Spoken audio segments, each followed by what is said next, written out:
Hello everyone, welcome to APEXIZ tutorials. This tutorial is about how the existing plan can be modified with help of simulation and how it is done. The layout which I am considering in the tutorial is engine assembly line. Here we are going to see two different scenarios, that is scenario 1 and scenario 2. Scenario 1 is considered as the existing plan, and from scenario 1 we are going to read the statistics and the cycle time at each station to identify the problem. The changes are done in the scenario 2 to see how it affects the outcomes of the system. Before starting the scenarios, let's have a peek into the layout. The process is same for the both scenarios. In this engine assembly line, here we have the inventory storage where all the engine parts are stored. From here, AGV takes the pallets and drops at the destination as per requirement. This particular area is the piston assembly area connected to the main conveyor line. Coming to the main line, at the first station the engine is cleaned, the crankshaft is assembled, then the pistons are assembled, and then the gasket is assembled on either side of the piston, and at last the engine heads are assembled. Once it is done, the assembled engine is palletized on the final palletization station.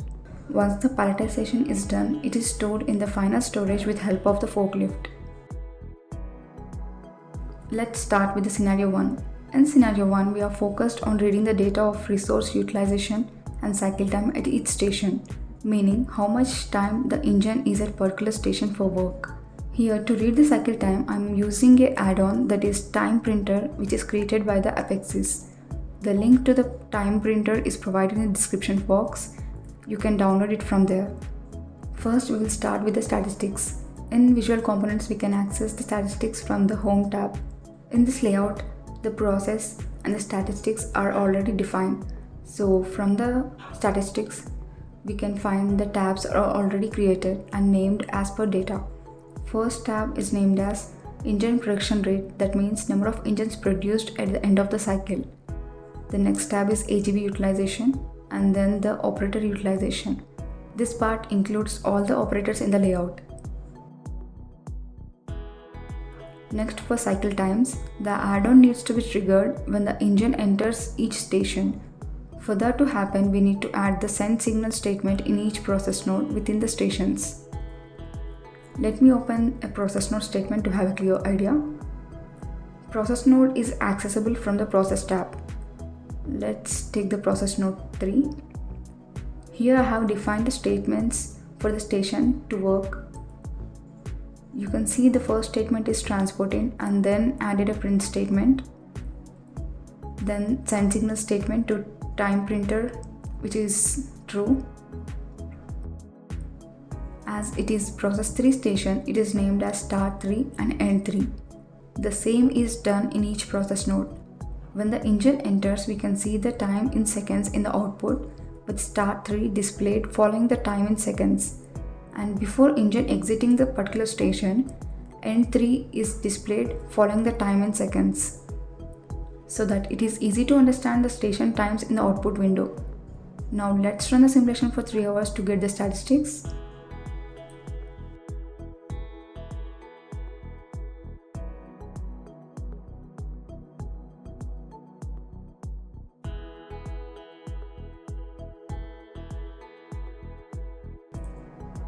Okay, now we have the data. Let's look at it. First, the engine production rate is 32 engines are produced for 3 hours. AGV utilization is approximately 35%. We can also see each state of AGV from these stats. And coming to operator utilization, at the infit station, only one operator is working, and the utilization is about 17.32%.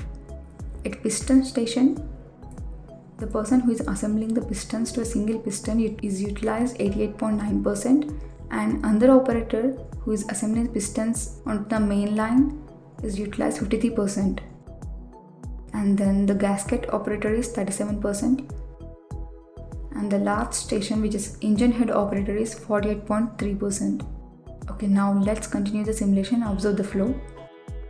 Here we can see that not all the operators are busy because the engine isn't available to work on.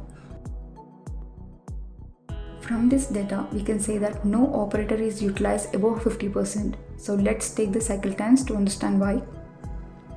Here at engine in station, inside the process statements, I am going to add the excess delay to get the cycle times at each station.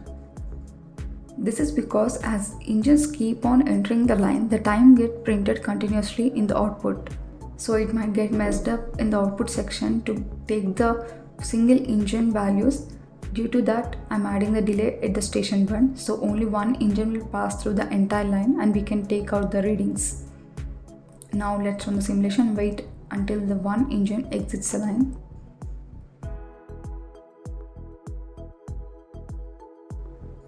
We can see the time is getting printed in the output section.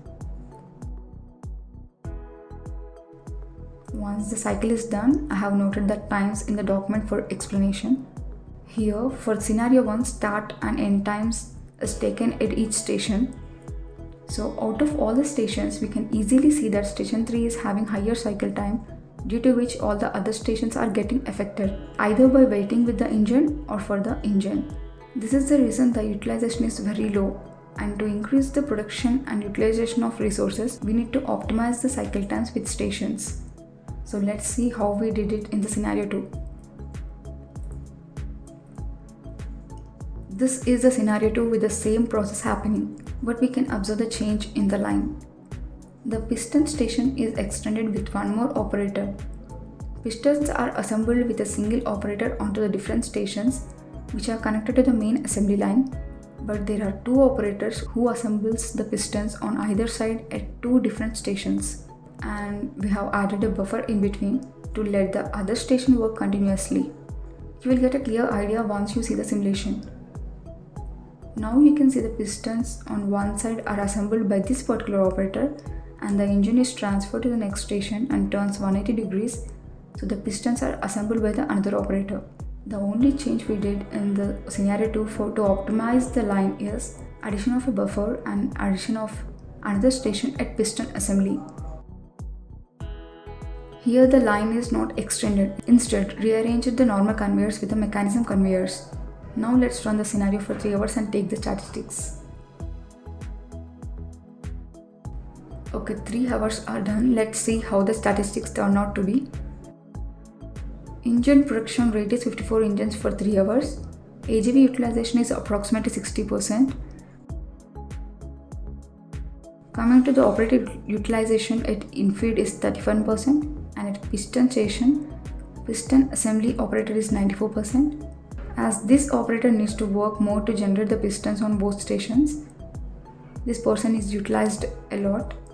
And coming to piston 1 and pistons 2 are almost working same, so their utilization is almost same, which is 77%. And the gasket operator is 68%, and engine head operator is 82%. In this scenario, it is very much clear that all the operators are utilized properly.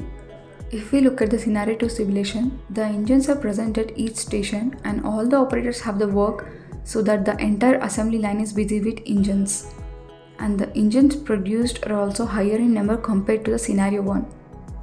Now let's read the cycle times same as in scenario 1 and observe what is happening at each station.